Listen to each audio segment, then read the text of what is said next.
পরিবারটির সাথে সেই জায়গায় গেলাম যেখানে তারা আগুন দেখেছিল। রনের হতাশায় সেখানে কিছুই ছিল না। জমিটি দেখার সময় সে মাটির ওপর চুনাপাথরের একটি খালি অংশ দেখল।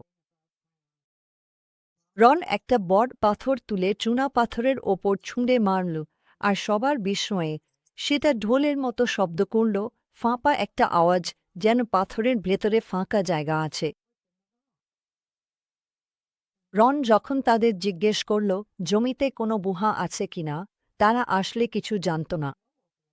কিন্তু তারপর তারা তাকে একটা পাথুরে জায়গার প্রবেশপথ দেখাল, যেটা ঢোকার জন্য খুব ছোট ছিল।